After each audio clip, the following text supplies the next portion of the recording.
Le Seigneur soit avec vous et avec votre esprit. Bonne nouvelle de Jésus-Christ selon saint Marc. Gloire à toi, Seigneur. Marc au chapitre 5, les versets 21 à 43. En ce temps-là, Jésus regagna en barque l'autre rive, et une grande foule s'assembla autour de lui. Il était au bord de la mer.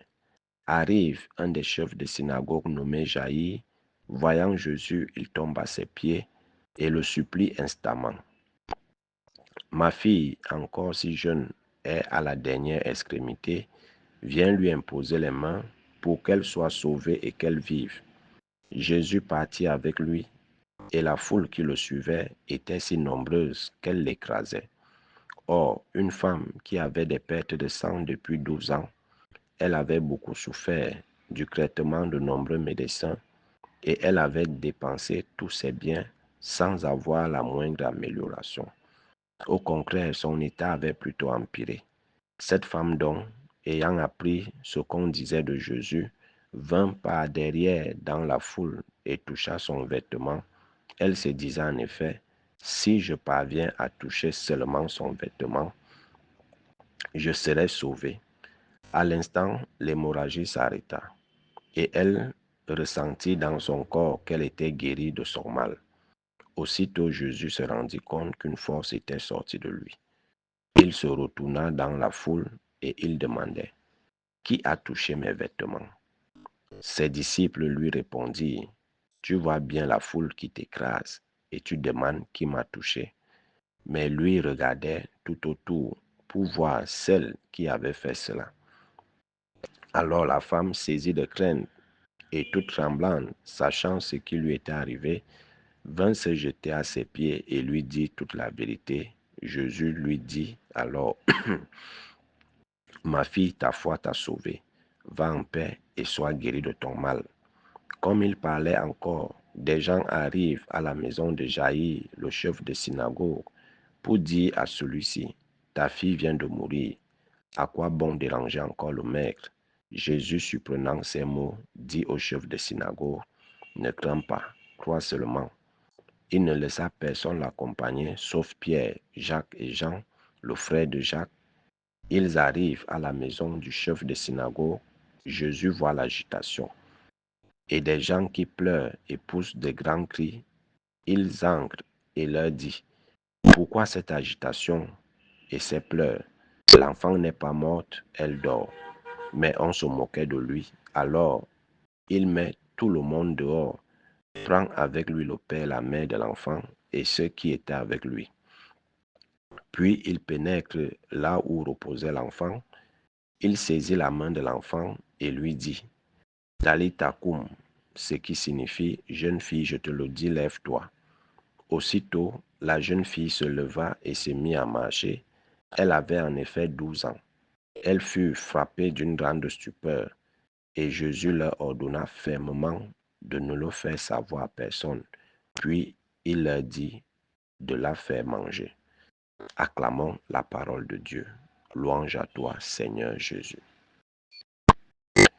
Bien-aimés de Dieu, chers frères et sœurs en Christ, loué soit Jésus-Christ. Loué soit le saint nom de Jésus-Christ. Bien le bonjour à tout le monde. Dans la première lecture, une victoire va se transformer en lamentation. L'ennemi de David ici, c'est son propre fils. Mais David ne va pas se réjouir de la mort de son fils qui est devenu son ennemi et qui en voulait à la vie de son père. Si Absalom avait eu la possibilité de tuer David, il allait le faire.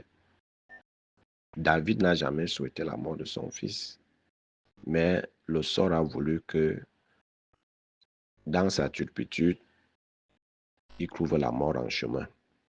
Mais David ne va pas se réjouir de cette mort, parce que le cœur d'un parent,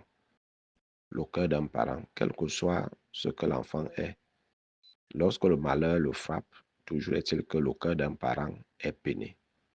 Je ne vois pas quel parent peut se réjouir du sort de son enfant, même si celui-ci est à l'origine de tous ces problèmes, toutes ces souffrances, parce qu'il y a des enfants qui sont la terreur de leurs parents, qui font vivre le martyre à leurs parents, que ce soit sur le plan physique ou spirituel. Il y a des parents qui souffrent à cause des enfants, soit qui sont des sorciers et qui ont décidé d'en finir avec leurs propres parents. Mais lorsque le malheur frappe ces enfants, vous allez toujours voir que le cœur d'un parent est toujours affligé. Parce que l'enfant reste l'enfant, quel que soit le chemin qu'il a emprunté. Et cela nous amène également à ne pas se réjouir du malheur des autres.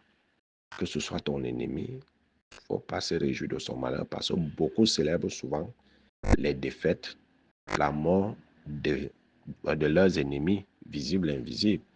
Mais qu'est-ce que cette réjouissance va t'apporter? Certes, ça sera l'absence de persécution et tout ce qui va avec. Mais pourquoi se réjouir? Et David, au lieu de se réjouir, sera plutôt peiné, sera plutôt en larmes de voir que son fils a perdu la vie inutilement. Inutilement, et beaucoup perdent souvent la vie inutilement. Moi, j'appelle souvent ça mourir gratuitement. C'est-à-dire, tu t'obstines dans le mal. Tu t'obstines dans le mal. On t'a parlé, on t'a exhorté, on a attiré ton attention, mais toi, tu t'obstines et enfin la mort finit par te frapper. C'est des morts gratuites inutilement, c'est des pertes inutiles et il n'y a rien à se, il n'y a rien à se réjouir là, comme certains souvent le réflexe, c'est bien fait pour lui, c'est bien fait. C'est bien fait. Quand on parlait ici, il n'écoutait pas. Quand on faisait, voilà, c'est bien fait. Ça ne va nous rien. Ça, au contraire, c'est une perte inutile. C'est une perte inutile tout simplement parce qu'on s'obstine, on est téméraire dans le mal et dans nos positions. Et on trouve toujours malheur en chemin, on trouve toujours la mort en cours de route comme Absalom. On couvre toujours la mort en cours de route. Donc l'obstination au mal, la tétutesse, la désobéissance, l'orgueil ne nous amène à rien. Au contraire, c'est un gaspillage de vie que nous allons faire. C'est un gaspillage de vie. Dans l'évangile, il y a deux scènes. Il y a d'abord Jaïr, le chef de la synagogue, qui vient voir Jésus que sa fille est à l'agonie. Si Jésus parlait, lui imposer les mains, parce qu'il croit que si Jésus lui impose les mains, sa fille va vivre. Et chemin faisant, Jésus, qui ne pouvait pas se rendre quelque part incognito, la foule l'oppresse, l'écrase même, comme le dit le texte. Et il y a une femme qui souffre de perte de sang depuis plus de 12 ans. Elle a entendu parler de Jésus, de ce qu'il est capable. Alors il y a la foule, pas moyen d'aller vers lui ou de lui poser son problème. Elle dit, si je touche seulement une frange de son habit, je serai guéri. Ça, c'est la foi qui parle. Ça, c'est la foi. Elle n'a pas besoin de parler à Jésus. Mais si elle touche seulement son habit, elle va guérir. Alors, c'est ce qu'elle va faire, elle va finir. Elle va réussir par se frayer un chemin et à l'occasion, elle a touché son manteau. Et elle a ressenti que quelque chose a changé en elle. Elle a retrouvé la guérison. Mais ce qui est étonnant, c'est Jésus. Il dit, mais qui vient de me toucher? Et pourtant, la foule l'oppresse. La foule l'oppresse jusqu'à presque on va même marcher sur lui. La foule l'oppresse et il se retourne pour dire qui m'a touché. Mais c'est là où les disciples, et je suis sûr que c'est Pierre qui a répondu, que mais la foule t'écrase comme ça et tu demandes encore qui t'a touché. Mais le type sait même souvent comment. Mais Jésus ne prête pas attention à leur réponse. Il sait ce qui s'est passé. Alors, il promène son regard et finalement la fille, prise de crainte et de tremblement, elle va tout raconter à Jésus. Mais Jésus ne va pas se fâcher, il conclut dans l'admiration. Ma fille, ta foi t'a sauvée, sois guérie. Seule la foi déclenche le miracle. Et nous constatons que beaucoup marchent avec Jésus, mais ne croient pas en lui. Beaucoup le touchent, mais ne croient pas. Et c'est ça justement. Notre foi est superficielle. C'est une foi des miracles seulement. On est à la suite de Jésus pour les miracles, pour la multiplication des pains. Mais on ne croit pas véritablement en lui que ce type, si je veux telle chose, si j'active ma foi, je l'aurai. On s'attend toujours que c'est toujours lui qui doit faire le premier pas vers nous. Non. Invoque-moi au jour de la détresse et je te répondrai. Cette femme, c'est sa foi. Elle a dit, si je touche, je serai guéri. Et à cause de cette foi, Jésus a ressenti qu'une force est sortie de lui. Une force, c'est ça justement la foi. La foi active et arrache quelque chose en Dieu.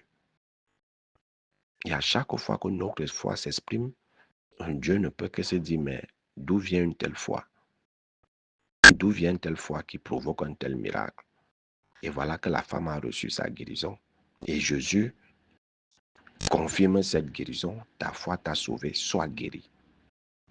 Sois guéri spirituellement et physiquement. Elle a été guérie spirituellement, mais sur le plan physique, il fallait que Jésus dise, sois guéri, afin que cette guérison soit scellée spirituellement et physiquement. Alors nous sommes de vieux chrétiens.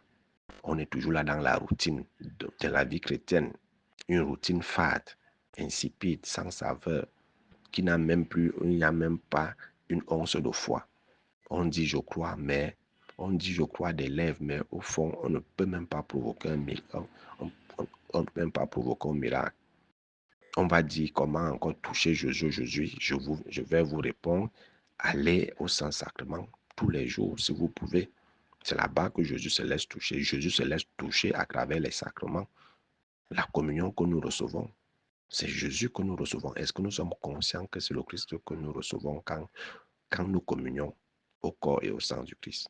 Mais aujourd'hui, la communion est devenue comme les biscuits par le jet. Comme les biscuits par le jet. On n'a même pas conscience que c'est le Christ que nous touchons et voit même la manière dont nous communions, dont nous recevons le corps du Christ. Et nous voulons que le miracle se produise comment? Nous voulons que le miracle se produise comment? Si chacun avait conscience que c'est le Christ qu'on dépose sur ma langue, parce qu'on ne communie pas à la main. La meilleure façon de communier, c'est à la langue. C'est à la langue. Seul le prêtre a le droit de toucher la communion avec les mains. Les chrétiens n'ont pas ce droit-là parce qu'ils n'ont pas été consacrés pour ça. C'est les mains du prêtre qui ont été consacrées pour toucher la communion, qui est le saint corps de Jésus, avec les mains, pas les fidèles. C'est pour ça que les fidèles doivent communier à la langue. Ça, c'était une parenthèse. Alors, est-ce que je suis conscient que c'est le Christ qu'on dépose sur ma langue? Que c'est le Christ que je reçois en moi? Et que je deviens le Christ, comme dit Saint Augustin, devenez ce que vous recevez. Non, alors nous voulons que le miracle se produise comment? J'ai été témoin des gens qui ont été guéris par la communion.